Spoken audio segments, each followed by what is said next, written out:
नमस्कार। आज हम मैकेनिक्स में पढ़ रहे हैं विस्कोस फ्लूइड्स एंड विस्कोसिटी, शांत तरल एवं शांता।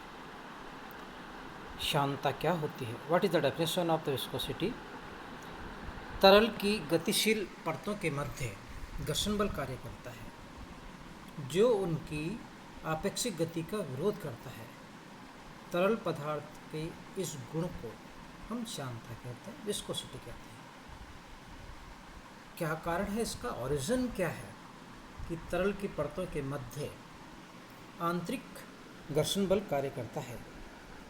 इस घर्षण बल का कारण तरल के अणुओं के मध्य कार्य करने वाला संसर्जक बल होता है, कोहेसिव फोर्स होता है। यानी समान प्रकृति के अणुओं के मध्य जो बल होता है उसको हम संसर्जक बल कहते हैं। और जब एक परत दूसरी परत के ऊपर मूव करती है, गति करती है, तो उनके अणुओं के मध्य जो बल होता है ये इस गति का विरोध करती है। इसके कारण ये शांत बल उत्पन्न होता है। विस्कोस फ्लूइड शांत तरल क्या होते हैं? वे तरल जिनमें शांता गुण होता है, अर्थात विभिन्न परतों के मध्य परस्पर आपेक्षिक गति का विरोध करने का जो गुण होता है उसको हम शांत तरल कहते हैं, विस्कोस फ्लूइड्स कहते हैं। उदाहरण में हम देखें कि यदि हम पानी को किसी जगह गिराते हैं तो पानी आसानी से कुछ दूरी तय करने के बाद रुक जाता है, परंतु इसकी जगह यदि हम शहद को यदि मूव करवाएं, शहद को गिराएं, तो वह थोड़ी दूर जाके रुक जाता है। और इसकी जगह यदि हम डामर काम में लें, पिघला हुआ कोलतार यदि इसको गिराएं तो वो सबसे कम दूरी पे जाके रुक जाता है। अर्थात इन सभी तरल की अलग अलग शांता गुण होती है। यानी पानी में कम शांता होती है, शहद में थोड़ी सी बीच की, और डामर में सबसे ज़्यादा शांत होता है। इसलिए हम उसको हाई विस्कोस अति शांत तरल कहते हैं, जबकि पानी इत्यादि को हम लो विस्कोस कहते हैं। Newton's formula for the viscous force and capacity. हमारा अगला जो टॉपिक है वो है शांत बल के लिए न्यूटन का सूत्र और शांता गुणांक। शांत तरल पदार्थों में धारा रेखीय प्रवाह में दो परस्पर निकटवर्ती तरल परतों के मध्य जब एक दूसरे के ऊपर गति करती है तो संसर्जक बलों के कारण आंतरिक घर्षण बल लगता है एवं परस्पर गति सापेक्ष गति का विरोध करते हैं। जो सबसे निचली सतह है, जो ग्राउंड से टच है, जो बर्तन से टच है, जो ट्यूब से टच है, वह स्तर रहती है। उसके सापेक्ष जो द्रव की तल है, जो परत है, वो भी स्तर रहती है। परंतु इसके जैसे जैसे हम ऊपर जाते रहते हैं, जो परत दर परत कहते हैं, जो नीचे वाली का जो प्रभाव वो कम होता जाता है। पहली परत दूसरी परत को रोकती है, दूसरी तीसरी को रोकती है, इस तरह से ये बढ़ता जाता है। परंतु जो प्रभाव है वो ग्राउंड से, मूल परत से धीरे धीरे कम होता जाता है।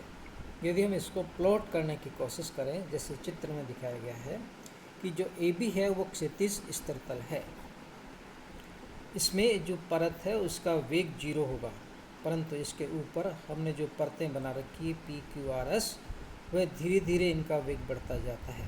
तो सबसे अधिकतम वेग जो सबसे ऊपर की परत था उसमें होता है। ऊपर की परत नीचे वाली परत को, S परत R परत को मूव करने की कोशिश करती है, R परत S परत को रोकने की कोशिश करती है। इसी प्रकार नीचे वाली परत ऊपर वाली परत को रोकने की कोशिश करती है, जबकि ऊपर वाली परत नीचे वाली परत को गति करवाने की कोशिश करती है। इन परतों के मध्य लगने वाला आंतरिक घर्षण बल, जिसे हम शांत बल कहते हैं, वह इस आपेक्षिक गति का विरोध करता है।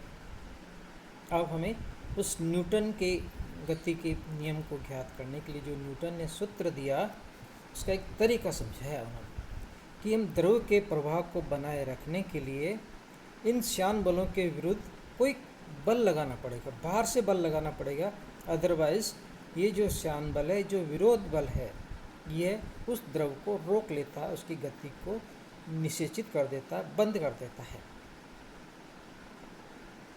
उदाहरण के लिए हम एक चित्र समझें कि एक परत है ए बी, उसके ऊपर है P Q P P dash और उसके ऊपर है क्यू क्यू डैश। इसको हम दो डायमेंशनल में यूज़ करते हैं, एक एक्स एक्सिस, एक जेड एक्सिस। जो ए बी परत है उस लंबाई के अनुदिश हमने एक्स एक्सिस माना, इसके लंबवत एक्सिस को हमने जेड एक्सिस माना। ए बी से पी पी डैश की जो दूरी है वो जेड है और क्यू क्यू डैश की ए बी से दूरी जेड प्लस डी जेड है। पी पी डैश परत का जो वेग है वो वी एक्स है, जबकि क्यू क्यू डैश परत का वेग V X plus D V X है। यानी जैसे जैसे हम ऊपर जाते हैं वेलोसिटी में वृद्धि होती जाती है। ए बी स्तर तल से जेड दूरी पर पी पी डैश जिसका वेग एक्स दिशा में वी एक्स, इसी प्रकार क्यू क्यू डैश का थोड़ा सा अधिक V X plus D V X होता है। तो इससे हम यदि कैलकुलेट करें कि जेड दिशा में वेग परिवर्तन की दर, जिसे हम वेग प्रवणता भी लिखते हैं, velocity gradient, that is equal to D V X by D Z. Newton का फॉर्मूला कैलकुलेट करने के लिए, ज्ञात करने के लिए, न्यूटन ने माना कि दो परस्पर संपर्क में स्थित दो परतों के मध्य लगने वाला श्यान बल निम्नलिखित दो बातों पर निर्भर करता है। पहला, द्रव परत के संपर्क तल के क्षेत्रफल, कि जितना एरिया दो प्लेट्स के मध्य, दो लेयर्स के बीच में जो कांटेक्ट होता है उस पर जितना ज़्यादा क्षेत्रफल होगा उतना ज़्यादा संसर्जक बल होगा, means F is directly proportional of A. इसी प्रकार सेकंड, दो परतों के मध्य संपर्क तल में स्थित परत के लिए वेग प्रवणता, that is F is directly proportional of D V X by D Z, अर्थात यह भी प्रवणता के अनुक्रमानुपाती होता है। जितनी ज़्यादा प्रवणता उतना ज़्यादा बल लगता है। इन दोनों समीकरणों को आपस में कंबाइन करने पर जो सूत्र प्राप्त होता है वह है F directly proportional of A multiplied by D V X by D Z. और यदि इस प्रोपोर्शनल की चिन्ह की जगह हम कांस्टेंट और इक्वल लिखें तो वो प्राप्त होता है F equal to minus eta A D V X by D Z. यहाँ पे नीटा आनुपातिक नियतांक है, इसको हम श्यानता गुणांक कहते हैं। और ये जो बल का नियम है इसको हम न्यूटन्स विस्कोस फॉर्मूला कहते हैं, न्यूटन का श्यानता नियम कहते हैं, सूत्र कहते हैं। यहाँ ये नेगेटिव साइन व्यक्त करता है, ऋणात्मक चिन्ह व्यक्त करता है कि श्यान बल की दिशा, direction of the viscous force, द्रव प्रवाह की दिशा के विपरीत होता है। It is in opposite of the direction of flow of the fluids. इसकी परिभाषा ज्ञात करने के लिए हम मैथमेटिकल फॉर्मूला काम में लेते हैं श्यानता गुणांक के लिए, कि द्रव को प्रवाहित रखने के लिए श्यान बल के विरुद्ध